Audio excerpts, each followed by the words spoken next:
Protestante furioso pone a prueba mi paciencia y me transformó en vivo. Esto fue lo que sucedió aquí en el canal de El Papista de José Plasencia, que le dejaré el link en la descripción para que usted vaya, le dé like, se suscriba al canal. Antes de ver el video, miren, esta aplicación se llama Refutado. Aprenda a refutar todos los protestantes, los pastores con esta aplicación que se llama Refutado. Búsquela. Vamos a esto, dale play.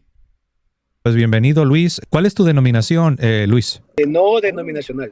No pertenezco a ninguna denominación. Okay. Ay, yo he visto a este tipo es muy anticatólico. Yo lo he visto en otros canales, señores. Esta persona es media, sí, es muy anticatólico. Vamos a ver qué sucede aquí. Serías de los no denominacionales. Muy bien, pero ¿eres de los que bautizan bebés e infantes o no? Ay. Bueno, no, yo no bautizo. Yo no creo en el bautismo infantil, no. Ok, lo rechaza como doctrina. ¿No crees que es parte de la sana doctrina? Creo que es incorrecto, sí. Ok. Sí, entonces si es incorrecto, digamos que no sería parte, no es parte de la sana doctrina. Porque hay muchos que dicen que sí es parte de la sana doctrina bautizar a los infantes, a los bebés. Lutero, ¿qué hiciste? Oh, ok. No, yo soy de los que no considero que es correcto. Ok. Perfecto. Muy bien. Pues entonces, Luis, adelante. ¿Cómo ves tú? No sé si escuchaste lo que estamos hablando de este tema de la sola escritura. Oh, ¿es de la sola escritura que están hablando? Sí, bueno, es la reacción que estamos haciendo, ¿no? O no sé si tú tenías en mente por ahí un tema distinto. A ver. Sí, o sea, más que todo era para hacerte una pregunta, como católico, ¿no? Porque obviamente, miren, para nadie es una sorpresa las diferencias que hay entre personas que son católicos romanos y los que no lo son. Claro. Yo entiendo que a los que no son católicos romanos, pues lo llaman protestantes. En otra ocasión que hablamos, yo te comenté que ni siquiera yo me considero un protestante. Es más, esa palabra a mí no me gusta. Yo simplemente me considero o me llamo cristiano evangélico. Entonces, la pregunta que yo te iba a hacer es, obviamente, ustedes creen en la Biblia y nosotros también. Entiendo que hay ciertos libros que la Biblia católica tiene que la protestante no. Pero si yo te pregunto como cristiano y seguidor de Cristo, porque yo sé que lo eres, yo sé que si te pregunto me vas a decir que tú sigues a Cristo y crees en Cristo. Okay. Si somos cristianos, yo te pregunto a ti algo. ¿Para ti, como católico romano, Jesucristo es suficiente? Sí, por supuesto. La Iglesia Católica siempre ha enseñado que lo que Jesucristo hizo en la cruz del Calvario, esa es la obra de la redención, la cual es infinitamente suficiente para redimir a todos los que creen en Él. A ver, ¿por qué esta pregunta? Vamos a ver. Excelente, ahí estamos de acuerdo. Entonces, si tu respuesta es que Jesucristo es suficiente por la obra redentora que Él hizo en la cruz. Por ejemplo, cuando hablamos de intercesión, yo entiendo que los católicos creen que... Ok, a él le llama la atención es la intercesión. Ok, ya entendí. Hizo en la cruz. Por ejemplo, cuando hablamos de intercesión, yo entiendo que los católicos creen que pueden pedir intercesión a otros seres que no sea Cristo o el Espíritu Santo. Pero entonces, si Cristo es suficiente y entendemos por la palabra de Dios que Él es todopoderoso, omnisciente, omnipresente, omnipotente, ¿cuál es la necesidad de que una persona que se llama creyente pide intercesión a otro cuando entendemos que Cristo es suficiente? Así como dice Hebreos. Ustedes recuerdan el texto de San Pablo que dice: ruego ante todos que se hagan rogativas, peticiones, oraciones de fe por todos los hombres, etcétera, etcétera. Ahí Pablo estaría haciendo mal según como lo interpreta este protestante, porque no se puede pedir intercesión. Y cuando viene a ver, él va a hablar, no, es de las personas que ya murieron, esas no, de los santos que tienen ustedes los católicos. Luego ahí entrarían a otro tema, explicarle que los santos que mueren no están, o sea, no están muertos, están vivos, están allá en el cielo. Entonces ahí sería explicarle otra cosa. Pero me llama la atención de que él, no sé si que fuera bueno de que José Plasencia le preguntara, ven acá, ¿y tú nunca has pedido a tu pastor, a tu pastora, a tu madre, a tu amigo, a tu vecino, amigos de la iglesia, que oren por ti, que intercedan por ti por alguna situación? Me gustaría saber eso. Que Él intercede por nosotros siempre. Si yo como cristiano entiendo que Él siempre intercede, ¿por qué yo acudir a otra? ¿Que acaso la intercesión de Cristo no es suficiente? Porque si es suficiente, pues no iríamos a ningún otro. Esa es la pregunta. Y no sé si me entendiste. Sí, la pregunta es muy clara, ¿no? Yo te preguntaría, si para ti, como protestante, Cristo es suficiente, ¿para qué pedir la intercesión de tus hermanos en la congregación? Esa es la pregunta, claro. Cuando viene a ver, él te va a decir, no, yo no pido eso. O cuando viene a ver, él va a decir, No, que ellos están vivos, ellos están aquí en la tierra. Vamos a ver, denle like, señores. Muy buena pregunta, porque mis hermanos en la congregación tienen un propósito que están cumpliendo aquí en la tierra, están vivos físicamente. Yo sabía que se iba a ir por ahí. Sí, están vivos aquí, ya la gente cuando muere ya se acabó todo. No están vivos, están muertos. Esa es la vuelta, sí, ya entendí. Hermanos en la congregación. Muy buena pregunta, porque mis hermanos en la congregación tienen un propósito que están cumpliendo aquí en la tierra, están vivos físicamente, y pues tú sabes que algún día vamos a partir de esta tierra físicamente, pero obviamente vamos a seguir viviendo espiritualmente. Sí, pero él lo respondió ahí sin darse cuenta. Cuando muramos, vamos a vivir espiritualmente. Escuchen. A partir de esta tierra físicamente, pero obviamente vamos a seguir viviendo espiritualmente. Sí. Vamos a seguir viviendo espiritualmente. Pero de todas maneras, si siguiendo tu lógica, siguiendo tu forma de pensar, si Cristo es suficiente, ¿para qué quieres la intercesión de otras personas que no son Cristo? Claro. Ok, te lo digo, no es que lo quiera, sino que la Biblia me manda eso. Eso es diferente. Cuando la Biblia me da una instrucción que lo haga, yo lo hago. Entonces tú mismo acabas de responder la pregunta. Sí, se respondió. No es un asunto de suficiencia / insuficiencia. Acá lo que está en vista no es un asunto de suficiencia / insuficiencia. Entonces por lo menos podemos tener un común acuerdo. Al menos tú puedes decir, ok, ya te entendí que no es un asunto precisamente de suficiencia o insuficiencia. Pero de todas maneras tengo la duda. ¿Por qué pedir la intercesión no solamente de los vivos, sino también de aquellos que ya están en el cielo o que ya pasaron de esta vida, ¿no? Me gustó cómo lo pusiste. Es que esa es precisamente la diferencia. La Biblia me manda y me incita a que yo pida intercesión, si la necesito, a seres humanos creyentes vivos físicamente para que me ayuden a orar a Dios. Entonces ya llegamos al punto. Es que los santos no están muertos, de que no están vivos, están más vivos que tú y que yo. Eso es lo que tiene que enseñarle ahora a Plasencia a este protestante. Denle like. Pero no me manda a que yo pida esa intercesión a personas que ya fallecieron, como tú lo acabas de decir. Ese es el problema. Esa es la diferencia. Mientras una persona está viva al lado mío, para que lo entiendas, pues ella ve mi problema, ve lo que me pasa, se lo puedo contar, etcétera. Y también, para terminar, yo puedo estar en una situación, digamos que me siento débil, desanimado, en depresión, no sé. Entonces le pido a alguien que está más maduro, más fuerte en el Señor, ayúdame a orar. Pero lo puedo hacer porque lo puedo ver. Él está aquí. Ok, muy bien. Fallece, no. Te respondo. La razón por la que tú solamente encuentras una instrucción donde los apóstoles estén diciendo que debemos interceder los unos por los otros es porque precisamente esas cartas están dirigidas a los que estamos en la tierra. Obviamente esas cartas no están dirigidas a los que están en el cielo. Ahora, tú puedes decir, ok, entiendo tu punto, de que solamente yo veo instrucciones de que intercedamos los unos por los otros tocante a los que estamos todavía acá en la tierra, los que estamos todavía transitando esta vida. Y entiendo que no voy a encontrar una instrucción donde el apóstol pida que los santos del cielo o los ángeles intercedan también, porque no le dirige a él las cartas. Sin embargo, tú todavía puedes decir, pero aún así yo tengo la objeción contra ustedes católicos, de que más allá de que entiendo la lógica de los destinatarios de las cartas, ¿por qué ustedes todavía piden la intercesión de los que ya no están en esta vida? Y la respuesta es sencilla. A ver. Porque en la misma Biblia, en el libro del Apocalipsis, se nos presenta una visión del cielo, donde vemos que está el trono de Dios y están los santos que ya están en el cielo, que están trayendo las oraciones de los santos que están en la tierra. Presentando las oraciones, sí. Copas de incienso que son las oraciones de los santos. Para traerlas delante del trono. Entonces es cierto, dado que las cartas apostólicas tienen como destinatarios a los cristianos o a los santos que están en la tierra, sin embargo, la palabra de Dios escrita, la Biblia, sí presenta que los santos del cielo sí están presentando nuestras oraciones delante del trono de Dios. Eso está en Apocalipsis, capítulo 5, versículo 8. Ok, lo que pasa es que tú estás apelando a un libro que es estrictamente o la mayor parte simbólico y escatológico. Habla el Apocalipsis más que todo es de los tiempos finales, lo que va a ocurrir. Me imagino que te refieres a los 12 ancianos, ¿verdad? Que tienen o sea, que eso no ha ocurrido, las personas que están allá, que están muertos. Coronas y que tienen copas de oro. A los 24. Son 24. Perdón, sí. 24, sí. Ajá.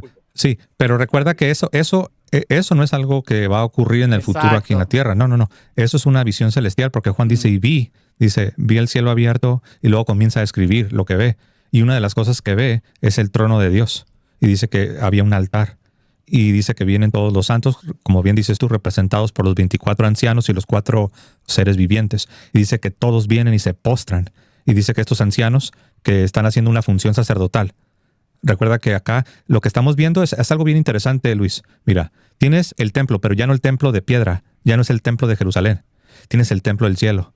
Y tienes un altar, pero lo mismo, ya no es el altar del templo de Jerusalén, ahora es el altar que está en el cielo. Y tienes a los ancianos que traen unas copas de oro llenas de incienso. Y eso es lo que hacían los sacerdotes. En el Antiguo Testamento, en el templo de Jerusalén, los sacerdotes presentaban las oraciones en favor del pueblo o en representación del pueblo y quemaban incienso. Y este incienso representa la oración que los sacerdotes ofrecían a favor del pueblo a Dios. Bueno, ahora lo estamos viendo, ya no en Jerusalén, en un templo de piedra. Ahora lo estamos viendo en el cielo. En el cielo, lo mismo que pasaba antes en el Antiguo Testamento, ahora está pasando en el cielo. ¡Ay, bobo! En el templo celestial. Y vienen ellos y presentan las copas de oro llenas de incienso, que son las oraciones de los santos. Entonces, claramente, es bíblico. Bueno, sí, pero como te digo, eso se da para interpretar, porque te guste o no, el Apocalipsis es un... Tú ves, esto me gustó que dijo el protestante. Esto se da para interpretar. Claro. Yo pienso que el debate en sí, de todos los debates, de todos los temas, tienen que ser, es quién tiene la autoridad para interpretar correctamente. ¿Quién es el intérprete, el verdadero intérprete de la revelación? ¿Quién es el que tiene la autoridad para interpretar sin equivocarse? Y todos los temas, todos los otros temas, ya no tienen sentido. Porque si tú interpretas de una manera, yo interpreto de otra manera, aquel interpreta de otra manera, toda esa interpretación. ¿Quién tiene la autoridad para interpretar correctamente? ¿Quién es el verdadero intérprete de la revelación? Ese es el punto, señores. Es la iglesia de Jesús, donde está los verdaderos ministros, donde están los verdaderos maestros que Jesús dejó. Por eso hay que identificar esa iglesia. ¿Cuál es?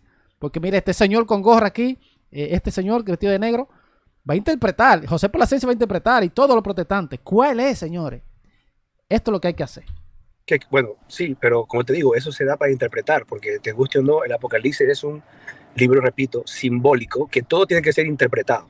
Obviamente, yo entiendo que para que tú pruebes tu doctrina, tú tienes que tomar esas cosas literales. Apocalipsis habla de cuernos, Apocalipsis habla de muchas cosas que no son literales, que hay que interpretarse. Entonces, si tu base, para mi pensar, es solamente el libro de Apocalipsis por los 24 ancianos, y en todo caso él no dice que están intercediendo, si lo vamos a tomar literal, como tú dices, solo para darte vamos a darte la razón en eso. Ahí no dice que están intercediendo, dice que tienen las copas, Okay. Las oraciones. Pero acá hay una objeción, ¿eh? Cuando tú dices que esa es solamente mi interpretación, cuando yo te describo cómo los ancianos traen las copas de oro llenas de incienso, que son las oraciones de los santos, dices que esa es tu interpretación. Pero hay un detalle. Que sí es cierto que es una interpretación, pero resulta que esa interpretación, Luis, no es mía. Esa interpretación la da el apóstol.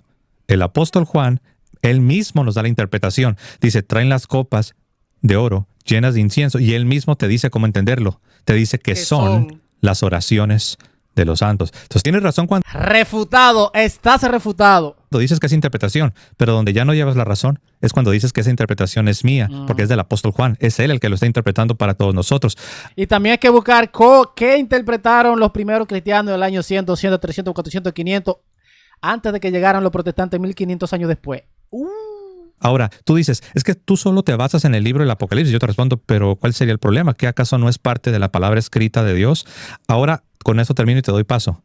No es normal que se esté apelando al libro del Apocalipsis cuando estamos hablando de los santos que están en el cielo intercediendo, cuando es precisamente la función del libro del Apocalipsis mostrarnos esta realidad celestial. Si tú vas a la carta a los Romanos, no tiene el propósito mostrarnos esta realidad celestial de los que ya alcanzaron la gloria. Si vas a los Corintios, no están lidiando con eso. Si vas a los Tesalonicenses, a Gálatas, a Efesios, a Colosenses, no están lidiando con esto. Pero el libro del Apocalipsis, por cuanto se llama revelación, quitando el velo, precisamente tiene como propósito mostrarnos esta realidad que está del otro lado de nuestra existencia, por así decirlo. Ok, bueno, de acuerdo a la hermenéutica, para hacer doctrina necesitas por lo menos 3 versículos. ¿Dijo quién? ¿Eso quién lo dice? ¿Quién dijo? De acuerdo a las reglas de la hermenéutica. Pero ¿quién estableció esa regla? Porque esta regla realmente yo nunca la había escuchado. ¿Es cuestión de la hermenéutica? No, lo que dices tú que hay una regla que establece que debe haber 3 versículos. ¿Quién dijo eso? ¿De dónde salió eso? Para que la doctrina sea creíble. ¿Pero quién lo dijo? ¿Dice quién? Tú lo puedes buscar, tú lo puedes googlear. Pero ¿quién Esa es lo una dijo? forma más práctica para interpretar una doctrina para que no... Pero ¿quién estableció esa regla? Porque esa regla no es una ley, no sé de dónde la sacaste. Bueno, mi punto es el siguiente. Estás queriendo hacer una doctrina de un versículo, ¿verdad? Y repito, de un libro simbólico. La pregunta es, ¿se puede hacer doctrina de un versículo, sí o no? Y vuelvo otra vez a un video atrás, estaba reaccionando, pasó esto mismo. Es lo mismo que este señor dice, no se puede hacer doctrina de un versículo. Ellos bautizan en el nombre del Padre, del Hijo y del Espíritu Santo. ¿Cuántos versículos hay de eso? Un solo. Lo hacen. Diga, hay muchos que no bautizan en el nombre del Padre, del Hijo y del Espíritu Santo. ¿Ustedes están viendo el problema? Y escatológico. Pero el punto es que yo no veo ninguna de esa práctica en ninguno de los apóstoles, en ninguno de los profetas, pidiendo la intercesión a una persona fallecida. Solo tienes Apocalipsis, y como digo, podemos indagar, nos quedaríamos 2 horas, porque te podría explicar otras cosas acerca de eso. Pero en los versículos, por así decir, comunes de la vida cotidiana, de cuando predicaban, cuando sufrieron, no vemos ni un solo ejemplo de eso. Es más, lo que sí vemos... Pero eso tiene una explicación, ¿eh? Sí, pero para terminar, en el libro de los Hechos, el libro de los Hechos es uno de los más poderosos, donde todo lo que se basaba en los apóstoles, ¿cómo se llama? José, ¿verdad? No quiero que esto suene como falta de espíritu ecuménico. Entró en Superchat. El protestantismo desde el punto de vista racional. Y gracias a Dios, en la fe católica no hay nada de irracionalidad. En primera de Juan, si has pecado, no te preocupes, abogado tienes para con el Padre. Y Hebreo, que él es que intercede por nosotros siempre. O sea, cuando yo veo esos textos tan claros y contundentes, bueno, para mí, yo no necesito a nadie más. Sí, pero, ok. Entiendo, ¿no? Solo para aclarar. Tú dices que no puedes hacer una doctrina si solamente aparece en un solo versículo. Pero aquí, eso no es verdad. Aquí va, eso no es verdad. Ojo, escuchen. Una doctrina si solamente aparece en un solo versículo. Pero eso no es verdad. Hay otras partes que son cosas que aceptamos los católicos, incluso hasta protestantes, que también solamente están expresadas en un solo versículo. Y nunca hemos dicho, no, aquí no podemos usar este versículo porque ya no aparece otro, un segundo versículo o un tercer versículo. Entonces hay doctrinas que están en un versículo que no las vas a encontrar en otro versículo de la misma manera. O sea, no es un impedimento, sin mencionar que esta regla que tú dices, que hay una regla hermenéutica que establece que debe haber al menos 3 versículos para poder fundamentar una doctrina, esa te la inventaste. Por eso yo te pregunté que eso es mentira. ¿Dónde la sacaste? Porque eso no es una regla. Eso no es una regla. Ahora, mira, es cierto que el libro del Apocalipsis utiliza un lenguaje metafórico, imágenes teológicas tomadas del Antiguo Testamento. Eso es cierto, eso lo reconocemos. Pero no se sigue que porque se utiliza lenguaje metafórico, imágenes teológicas del Antiguo Testamento, no se sigue que no esté describiendo realidades. Exacto. O sea, es un error que tú concluyas que porque el lenguaje es metafórico y hay imágenes teológicas tomadas, bebidas del Antiguo Testamento, es un error que concluyas que por lo tanto no es una realidad, porque el cielo es una realidad. Por ejemplo, mira, ¿qué se describe ahí en esa visión celestial? Se describe un trono. Yo creo que tú no dirías que ese trono no es una realidad. Se describe un Dios sentado en este trono. Yo creo que tampoco vas a negar que eso es una realidad. Se describen oraciones de los santos. Tampoco vas a negar que eso es una realidad. Se describe a los ancianos que vienen y las presentan delante de Dios, delante del altar. Entonces, es cierto, más allá de que se utiliza un lenguaje que viene del Antiguo Testamento, no se sigue que no sea real. Entonces, yo veo ahí que tienes un conflicto a la hora de interpretar. Pero grande. ¿Dónde dice que las presentan? ¿Me podrías decir dónde? Apocalipsis 5:8. Pues no lo leyó. Ahí dice, las presentan ante Dios. Ahí vemos que ellos las están presentando delante del trono de Dios. No, tú dijiste que ahí dice que las presentan. Sí, eso es lo que están haciendo. Yo, si mal no recuerdo, lo que dice el texto es que estos 24 ancianos tienen copas de oro y estas copas de oro están llenas de incienso. ¿Pero qué hacen con ellas? Sí, que son las oraciones de los... Sí, pero ¿qué hacen con esas copas? Ahí dice que simplemente las tienen. ¿Pero qué hacen? ¿Ellos qué hacen con las copas? ¿Se acercan al altar y se acercan delante del trono? ¿Se postran con esas copas delante del trono o no? Exactamente. Pero eso es un sí o es un no, porque a mí me gustaría que tú dijeras si eso fue un sí o un no, porque más bien sonó como a una evasión. Responda, anticatólico, responda. No, te estoy respondiendo directamente. No, porque ahí el texto... Wow. No se postran. ¿Cómo que no? Te lo dice claramente. Pero entonces, ¿por qué dices que no las están presentando delante del trono? Sí, pero eso no quiere decir que le está diciendo... Dijo que sí ahora y ahorita dijo que no. ¡No! Pero entonces, ¿por qué dices que no las están presentando delante del trono? Sí, pero eso no quiere decir que le está diciendo, mire, como que tú hablas como que el texto dice que ellos meten la mano a las copas de oro y leen. No, yo nunca dije eso. Yo dije que las traen delante de Dios. Traer las copas de oro llenas de incienso, que son las oraciones de los santos, eso es presentarlas delante del trono. Al menos que tú te imagines que tienes toda esta reverencia, toda esa solemnidad, tienes toda esa majestuosidad, y que están trayendo las copas delante del trono solamente de adorno o solamente las traían ahí en el bolsillo. Claro que no, las están presentando delante de Dios. Mira, nada más escucha el lenguaje, te lo leo y tú nada más escucha la descripción. Este es Apocalipsis capítulo 5 y para dar contexto voy a leer desde el versículo 3 en adelante. Okay. Dice, Apocalipsis 5, 3. Y ninguno, ni en el cielo, ni en la tierra, ni debajo de la tierra, podía abrir el libro, ni aún mirarlo. Y lloraba yo mucho, porque no se había hallado a ninguno digno de abrir el sello, de abrir el libro, ni de leerlo, ni de mirarlo. Y uno de los ancianos me dijo, no llores. He aquí que el león de la tribu de Judá, la raíz de David, ha vencido para abrir el libro y desatar sus sellos. Y miré, y vi que en medio del trono y de los 4 seres vivientes, y en medio de los ancianos estaba uno en pie, un cordero como inmolado, sacrificado, que tenía 7 cuernos y 7 ojos, los cuales son los 7 espíritus de Dios enviados por toda la tierra. Y vino y tomó el libro de la mano derecha del que estaba sentado en el trono. Y cuando hubo tomado el libro, los 4 seres vivientes y los 24 ancianos se postraron delante del cordero. Dice, todos tenían arpas y tenían copas de oro llenas de incienso, que son las oraciones de los santos. Entonces es obvio que todo esto se está presentando delante de aquel que es digno de abrir el libro y desatar sus sellos. Entonces yo no sé por qué tú traes como objeción cuando dices, no, ahí no dice que se las están presentando. ¿Cómo no va a ser una presentación? Están todos aquí adorando al que está en el trono y todos están postrando ante él y todos están trayendo las oraciones de los santos. Bueno, hay bobo. Sí, pero repito, el texto te está diciendo lo que están haciendo. Se están postrando. Claro. Están alabándolo, diciéndole santo, santo. Sí, santo. Pero están presentando las oraciones, es lo que hacen. ¿Qué hacen los sacerdotes? ¿Qué hacían los sacerdotes en el templo de Jerusalén? Sí, claro, presentaban las oraciones porque ahí está. La gente iba a ellos. ¿Dijiste presentaban? Pero estás haciendo una comparación de gente viva físicamente y alguien muere, y alguien que ya falleció. Pero no la estoy es que ellos no están muertos, hermano. Haciendo yo, esa es la revelación divina. No, pero tú acabas de hacer una comparación con los sacerdotes. ¿Quién presentaba las oraciones? Porque ellos estaban vivos físicamente. Pues claro, ¿no dijiste tú, no reconociste que es lenguaje metafórico tomado del Antiguo Testamento? Por eso, claro, ahí dice que tiene cuernos, pero te dice lo que significa, ¿verdad?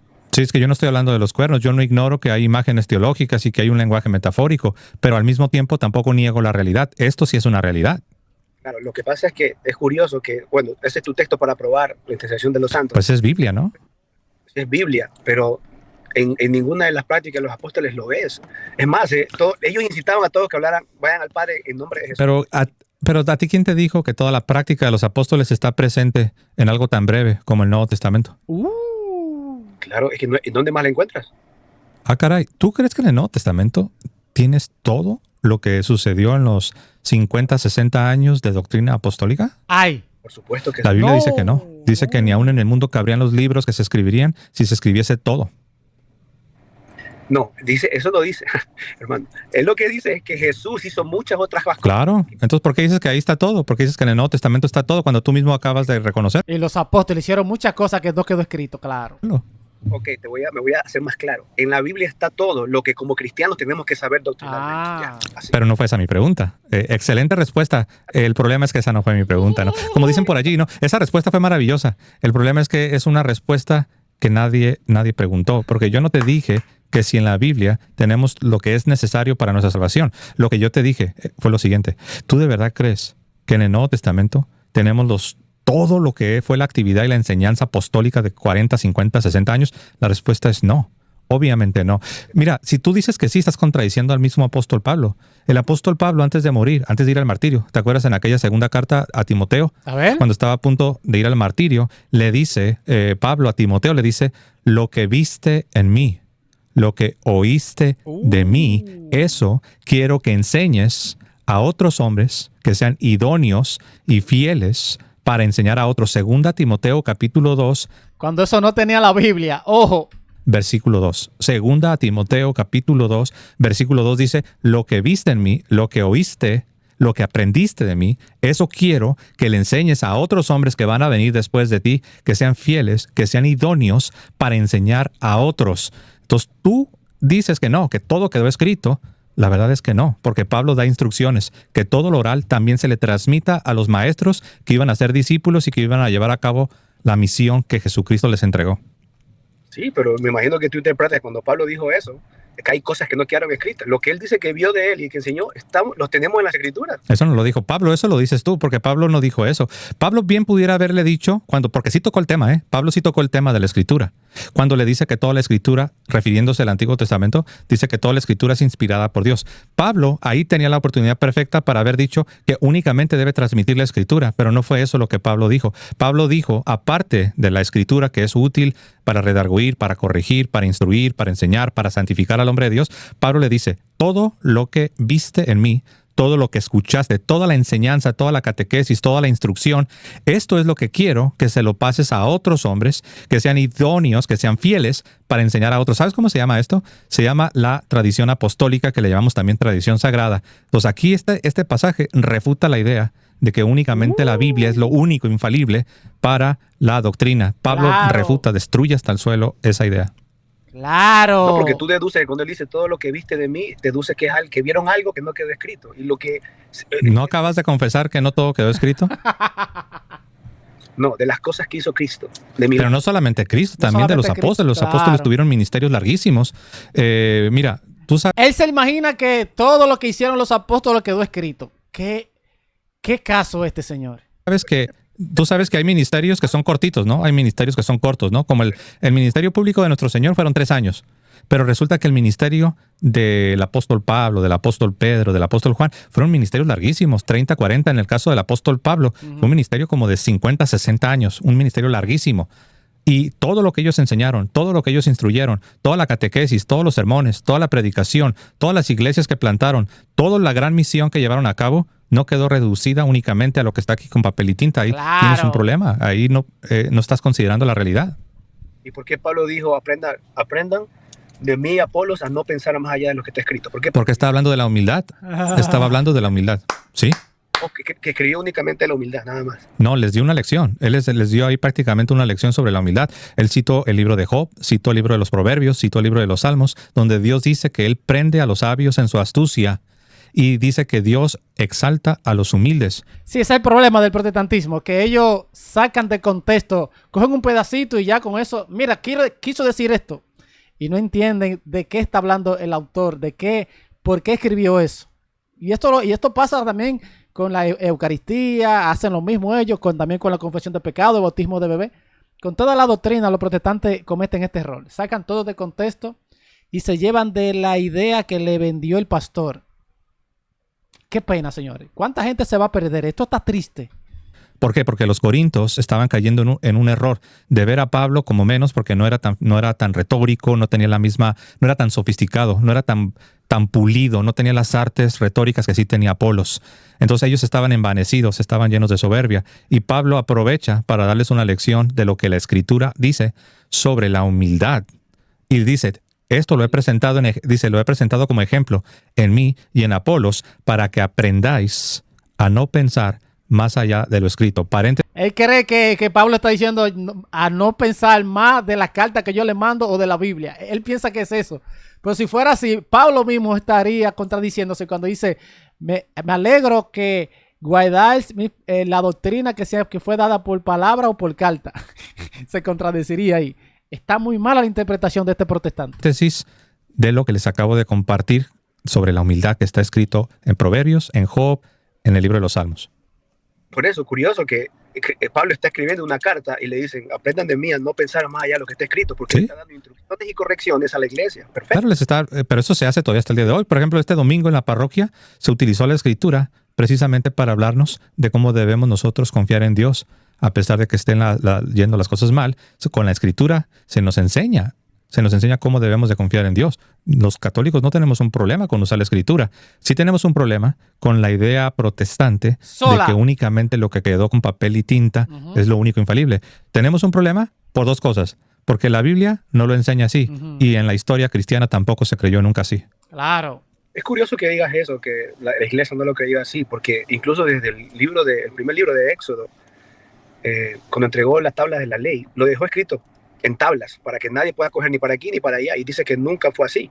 Si fuera la oral suficiente, ¿cuál es la necesidad de poner los 10 mandamientos en tabla para que la gente lo mire y diga, estos son los mandamientos de Dios? Así me tengo que regir en mi vida. Mira, si yo siguiera tu forma de pensar, yo tendría que descalificar a Jesucristo, porque tu forma de pensar establece que todo debe quedar escrito. Jesucristo no escribió nada. ¡Ay, bobo! ¿Cómo? Jesucristo no escribió nada.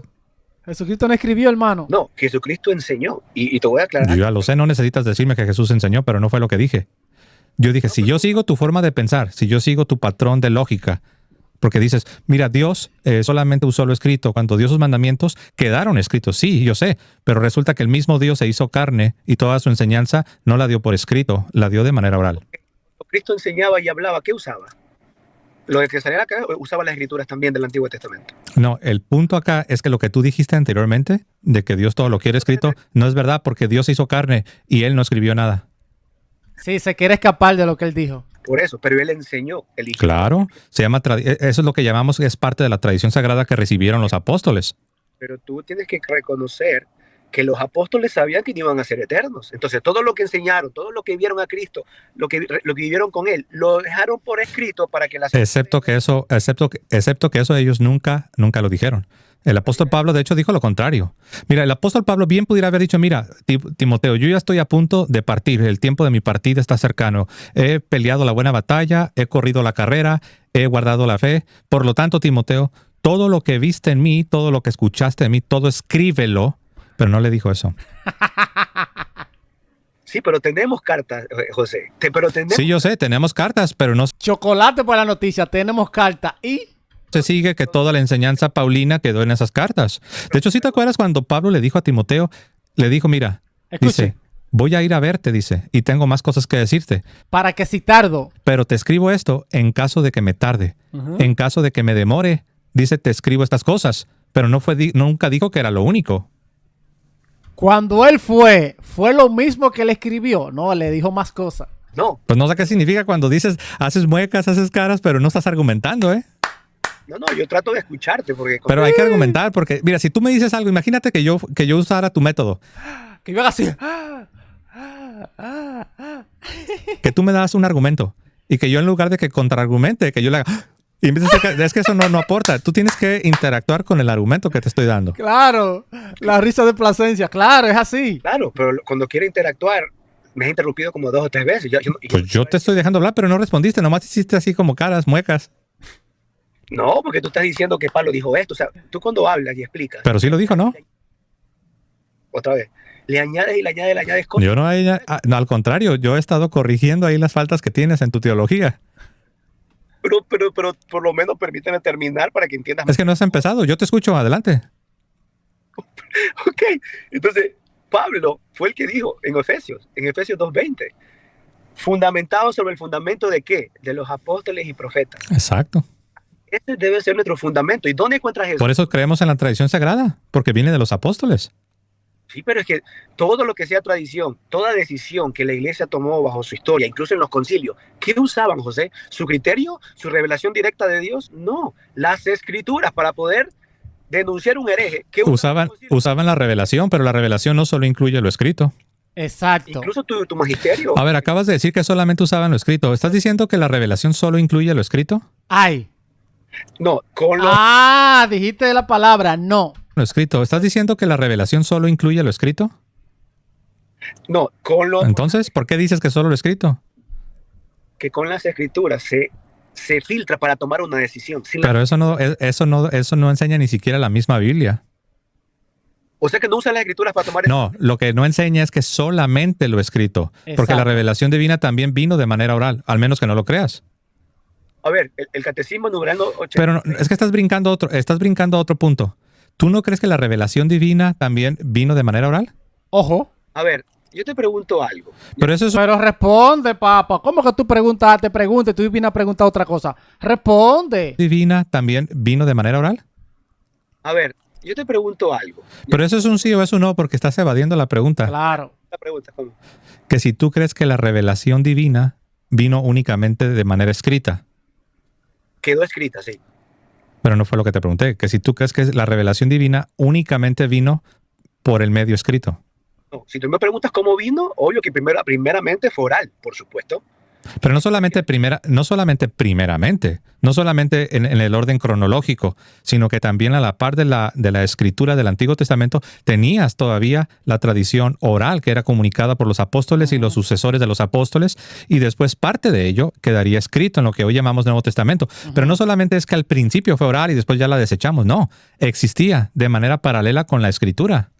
Pero esa tradición oral era con lo que tú decías oralmente, lo que estaba escrito. Mira, aquí está. Ah, caray, yo no dije eso. Yo no dije que la tradición sagrada o la oral es únicamente una recitación de lo escrito. Yo no lo dije eso. Entonces, ¿para qué escribieron entonces los apóstoles? ¿Para qué? Porque es palabra de Dios. ¿Recuerdas lo que dice San Pablo en su segunda Y lo oral también es palabra de Dios. carta a los tesalonicenses, el capítulo 2 y el verso 15? A mí me gustaría leértelo. Sí, porque a los protestantes se le olvida este texto. Escuchen. Tú dices que solo lo he escrito, pero tú no te adhieres a lo que está escrito. Exacto, te lo voy escuchen. a leer. Segunda a los tesalonicenses, el capítulo 2, y voy a leerte un solo verso. El versículo 15. Segunda a los tesalonicenses 2:15, tenemos que San Pablo dice así. Así que, hermanos, estad firmes y retened la tradición que habéis aprendido, sea por palabra o sea por carta nuestra. Sea por palabra o carta nuestra. O sea, escrito y oral. Eso, escrito y oral, es palabra de Dios. El protestante dice, no, nada más es palabra de Dios lo que quedó escrito. Herejía. Aprendido, sea por palabra o sea por carta nuestra. No es únicamente por carta, es por carta y por la palabra. Es de manera oral y de manera escrita. Entonces, este pasaje refuta la idea de que es únicamente lo escrito. No lo refute. Antes me haces mi favor y te lo voy a explicar por qué. Cuando Pablo dice que retengan lo que han aprendido de mí por tradición o por carta, porque en ese momento él estaba vivo. Si él no le manda la carta, se lo podía decir directamente porque él estaba aquí. Pero ¿qué pasa cuando alguien no está aquí? No pueden aprender nada de Pablo. ¿Qué les queda? Que no puede aprender nada de Pablo. ¿Cómo que no? Y la tradición, todo lo que enseñó, lo que quedó antes de que comenzase a escribirse todo. Eso queda ahí en el corazón de la iglesia. No dijo él. Él dijo que ellos debían retener las dos cosas. Sí. Lo escrito y lo oral. Mira, él se ríe en el fondo porque sabe que es así. Él dijo que guarden las dos cosas. Él dijo que ellos debían retener las dos cosas. Mira cómo se ríe, miren cómo se ríe. Miren. Escrito y lo oral. Pues por eso, porque él estaba aquí todavía, Josecito. No, ese no es el punto. El punto no es si estaba vivo o muerto. El punto es el siguiente. ¿Qué es lo que debemos retener de parte de la revelación divina? Y Pablo establece que son las dos cosas. Es lo oral y también es lo escrito. Por eso nosotros no aceptamos esta idea de que es únicamente lo escrito. ¿Quién le enseñó eso a los protestantes? Que nada más la Biblia. ¿Quién fue que le enseñó esto? Lutero. Una cosa es que Pablo dé una carta con instrucciones y correcciones, y otra cosa es que ellos lo vean a él, cómo él aplica eso. ¿Entiendes? No entiendo cómo eso fortalece la defensa de la sola escritura. Porque yo te puedo decir, mira, la Biblia dice esto y esto, pero si yo no lo practico, ¿qué están aprendiendo de Pero no estamos hablando acá no estamos hablando de la integridad de la persona. Acá estamos hablando de qué es la manera en que los cristianos van a ver la autoridad infalible para determinar la doctrina y la moral. Acá no estamos hablando de que si eres una persona íntegra, si eres una persona que pone en práctica su cristianismo, de eso no estamos hablando. Estamos hablando qué es lo que la misma Biblia enseña sobre el patrón o el paradigma de la autoridad. Y claramente hemos visto que no solamente es lo escrito, sino que también es la tradición oral y también, hasta ahora no hemos hablado, pero también es el magisterio. Son los maestros que Cristo instituyó para santificar a su pueblo. Claro, en el fondo los protestantes no le creen a la Biblia. Ellos dicen que son Biblia, pero no le creen a la Biblia. Mire, esta aplicación se llama Refutado. Búsquela para que aprenda a refutar a todos los protestantes. Aprenda a enseñarle, a darle catequesis. Porque de verdad es que no creen en la Biblia, señores. Esta aplicación se llama Refutado. Búsquela. Miren, le dejaré el link en la descripción del canal El Papista Romanista José Plasencia para que usted vaya, le dé like y se suscriba al canal. En los comentarios los leo.